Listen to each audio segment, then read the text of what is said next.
আসসালামু আলাইকুম সুপ্রিয় শিক্ষার্থীরা, অষ্টম শ্রেণীর শিক্ষার্থীরা যারা এই মুহূর্তে আমাদের পড়ালেখা 360 ইউটিউব চ্যানেলে লক্ষ্য রাখছে, সবাইকে স্বাগত। আমাদের ক্লাসের আজকের টপিকস হচ্ছে মাইটোসিস কোষ বিভাজন পদ্ধতি। অর্থাৎ গত ক্লাসগুলোতে আমরা কোষ বিভাজন কি, কত প্রকার এবং এদের বিস্তারিত আমরা মোটামুটি জেনেছিলাম। এবং আজকের ক্লাসে আমরা জানবো হচ্ছে এই কোষ বিভাজনগুলো কিভাবে ঘটে। তো ফার্স্টে আসে হচ্ছে আমরা অ্যামাটোসিস কোষ বিভাজনে বলেছিলাম, অ্যামাটোসিস কোষ বিভাজনটা কোনো ধারাবাহিক প্রক্রিয়ার মাধ্যমে সরাসরি সেটা বিভক্ত হয়ে যায়, তেমন কোনো জটিল ধারাবাহিক প্রক্রিয়া তাতে নেই। এবং তারপরেই আসে হচ্ছে মাইটোসিস কোষ বিভাজন পদ্ধতি। মাইটোসিস কোষ বিভাজন পদ্ধতিতে রয়েছে দুইটা পর্যায়, অর্থাৎ এই কোষ বিভাজনটা সংঘটিত হবে দুইটা পর্যায়ে। প্রথম একটা পর্যায়ে শেষ হবে এবং তারপরে কি হবে, আরেকটা পর্যায়ে শুরু হবে এবং তারপর মূলত এই কোষ বিভাজনটা শেষ হবে। সেই দুইটা পর্যায় হচ্ছে ক্যারিওকাইনেসিস প্রথম পর্যায়। ক্যারিওকাইনেসিস বলতে আমরা বুঝবো মূলত নিউক্লিয়াসের বিভাজনকে, অর্থাৎ কোষের ভিতরে যে নিউক্লিয়াসটা আছে সেটা প্রথমত বিভাজিত হয় এবং সেকেন্ডলি যেটা হয় সেটা হচ্ছে সাইটোকাইনেসিস। দ্বিতীয় পর্যায়ে ঘটে আমাদের হচ্ছে সাইটোকাইনেসিস। সাইটোকাইনেসিসটা কি?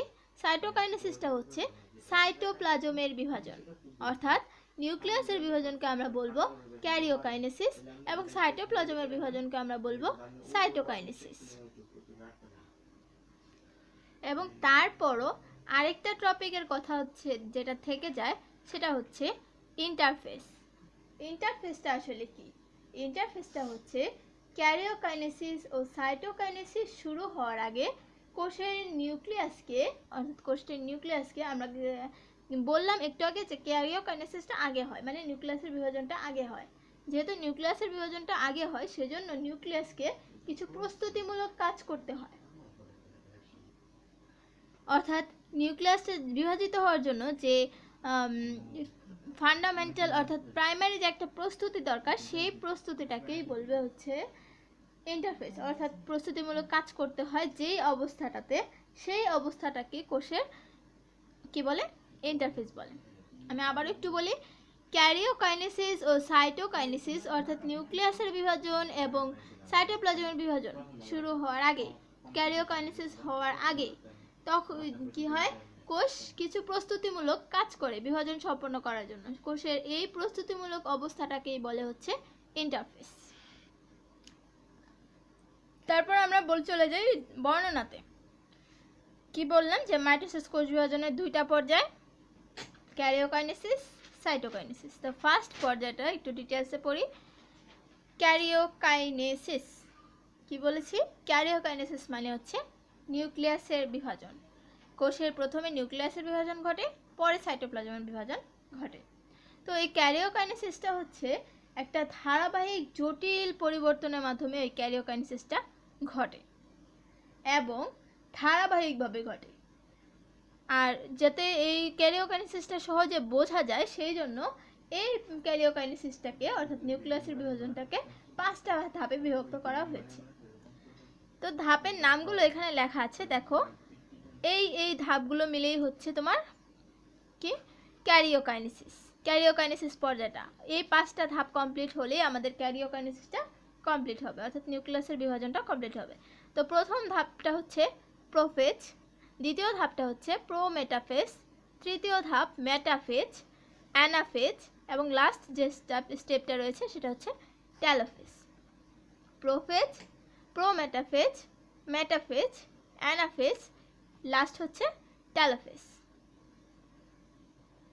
এই 5টা ধাপের মধ্যে আমরা পড়ব আজকে প্রোফেজ ধাপটা। প্রোফেজ ধাপটা সম্পর্কে ডিটেলস জানবো। তো প্রোফেজ ধাপে কি কি হয় আমরা একটু মোটামুটি একটা বিবরণ জেনে নিই। নাম্বার 1, সবচেয়ে দীর্ঘস্থায়ী ধাপ। এটা হচ্ছে সবচেয়ে দীর্ঘস্থায়ী ধাপ, অর্থাৎ এই ধাপটা অনেক সময় ধরে চলে। সেকেন্ড, কোষের নিউক্লিয়াস আকারে বড় হয়। এই ধাপে কোষের নিউক্লিয়াসটা কেমন থাকে? যেহেতু শুরুর দিকে, তাই কোষের নিউক্লিয়াসটা আকারে বড় থাকে। থার্ড, পানির বিয়োজন ঘটে। বিয়োজন বলতে আমরা কি বুঝি? বিয়োজন বলতে বোঝা হচ্ছে বিয়োগ, অর্থাৎ কি হওয়া। বিয়োগ বলতে আমরা কি বুঝি? সরে যাওয়া বা কমে যাওয়া। তার মানে এখানেও হচ্ছে পানির কি হয়? অপসারণ ঘটে বা কমে যায়। 4 নাম্বার হচ্ছে নিউক্লিয়ার জালিকা ভেঙে গিয়ে কি হয়? আঁকা বাঁকা সুতার মতো অংশের সৃষ্টি হয়, এগুলোকে বলে ক্রোমোজোম। নিউক্লিয়ার জালিকাকে আমরা চিনি। নিউক্লিয়ার জালিকা চিনতে খুব একটা কষ্ট হওয়ার কথা না। আমরা নিউক্লিয়াসটা দেখেছি, কোষের ভিতরে একটা গোল আকৃতির বড় যে থাকে অংশটা, সেটা হচ্ছে নিউক্লিয়াস। নিউক্লিয়াসটা হচ্ছে কোষের কেন্দ্র। আর সেই নিউক্লিয়াসের ভিতরেও দেখবা যে কি আছে? সুতার মতো কিছু অংশ থাকে, পেঁচানো পেঁচানো জালের মতো। এইটাই হচ্ছে মূলত নিউক্লিয়ার জালিকা। নিউক্লিয়ার জালিকা ভেঙে গিয়ে এই প্রোফেজ ধাপে কি হয়? যেহেতু নিউক্লিয়াসের বিভাজন ঘটবে, অবশ্যই নিউক্লিয়ার জালিকারও বিভাজন ঘটবে, অর্থাৎ নিউক্লিয়াসের ভিতরে পুরোটা কি হবে? চেঞ্জ হবে। নিউক্লিয়ার জালিকা ভেঙে গিয়ে আঁকা বাঁকা সুতার মতো অংশের সৃষ্টি হয়, অর্থাৎ এটা যে জালের মতো একসাথে থাকে আর সেটা কি থাকে না এই ধাপে, সেটা ভেঙে যায়। ভেঙে গিয়ে আঁকা বাঁকা একটা সুতার মতো অংশের সৃষ্টি হয়। এগুলোকেই আমরা মূলত কি বলি? ক্রোমোজোম। 5 নাম্বার বৈশিষ্ট্যটা হচ্ছে প্রতিটি ক্রোমোজোম লম্বালম্বিভাবে বিভক্ত হয়ে 2টি ক্রোমাটিড গঠন করে। এর আগের কাজটা কি ছিল? যে ক্রোমোজোম গঠন করে, নিউক্লিয়ার জালিকাগুলো ভেঙে গিয়ে আঁকা বাঁকা সুতার সৃষ্টি করে, সেটাকে বলা হচ্ছে ক্রোমোজোম, অর্থাৎ ক্রোমোজোম গঠিত হলো। সেই প্রত্যেকটা ক্রোমোজোম আবার আলাদা আলাদা কি করে? লম্বালম্বিভাবে বিভক্ত হয়। লম্বালম্বিভাবে বিভক্ত হয়ে 2টা ক্রোমাটিড গঠন করে। একটা ক্রোমোজোম থেকে 2টা করে ক্রোমাটিড গঠন করে। তারপর এই ক্রোমাটিডগুলো আবার কি হয়? সেন্ট্রোমিয়ার নামক একটা বিন্দুতে সংযুক্ত থাকে। ক্রোমাটিডগুলো যে বিন্দুতে সংযুক্ত থাকে সেই বিন্দুটাকে আমরা বলবো হচ্ছে সেন্ট্রোমিয়ার। চলো আমরা এবার এই কথাগুলো চিত্রের সাহায্যে একটু দেখে নেই। আমাদের কোষ বিভাজিত হওয়ার আগে কোষের যে অবস্থাটা, সেটাকে আমরা বলি হচ্ছে মাতৃকোষ। হ্যাঁ, এইখানে সেই মাতৃকোষের চিত্রটাই আঁকা হয়েছে। তো মাতৃকোষটা কেমন থাকে বিভাজিত হওয়ার আগে আমরা একটু চেক করি। দেখো, এইটা হচ্ছে কি? একটা কোষের এইটা হচ্ছে কি? যে দানা অংশ দেখা যাচ্ছে, এগুলো হচ্ছে সাইটোপ্লাজম। আর এই বাইরেরটা হচ্ছে কোষ প্রাচীর। উদ্ভিদ কোষের ক্ষেত্রে কোষ প্রাচীর থাকে, আর প্রাণী কোষের ক্ষেত্রে কোষ প্রাচীর থাকে না। আর এই যে আমরা যে বলতেছিলাম যে ক্যারিওকাইনেসিস, এই হচ্ছে আমাদের নিউক্লিয়াস। নিউক্লিয়াসের ভিতরে রয়েছে নিউক্লিওলাস, নিউক্লিওপর্দা। এটা নিউক্লিওলাসটা কি? নিউক্লিওলাসটা হচ্ছে নিউক্লিয়াসের ভিতরে কালো যে গোলাকার অংশ, ছোট্ট একটা গোলাকার অংশ দেখা যায়, সেটাকে আমরা বলবো হচ্ছে নিউক্লিওলাস। আর নিউক্লিওপর্দা নাম শুনেই হয়তো বা বোঝা যাচ্ছে নিউক্লিওপর্দা জিনিসটা আসলে কি। নিউক্লিওপর্দা জিনিসটা হচ্ছে নিউক্লিয়াসের পর্দা, অর্থাৎ নিউক্লিয়াসের ভিতরের অংশগুলোকে যে আবরণ দ্বারা ঢাকা থাকে অংশগুলো, সেই আবরণটাকে বলে হচ্ছে নিউক্লিওপর্দা।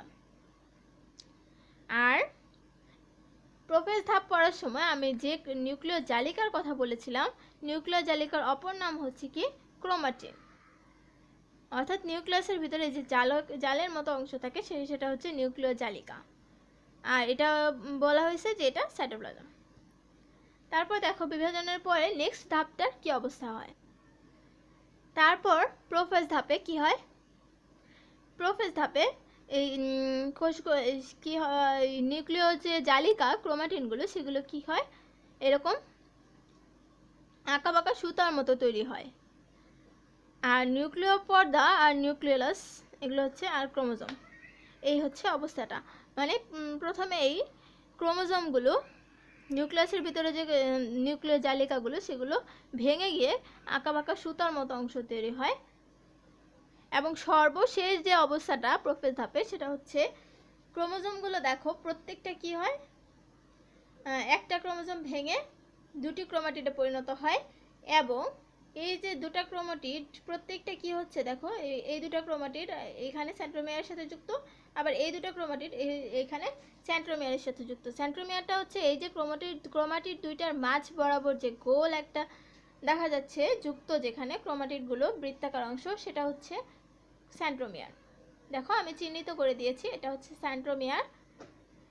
এটা নিউক্লিয়াস হবে না, এটা নিউক্লিওলাস হবে, কালো গোল অংশটা।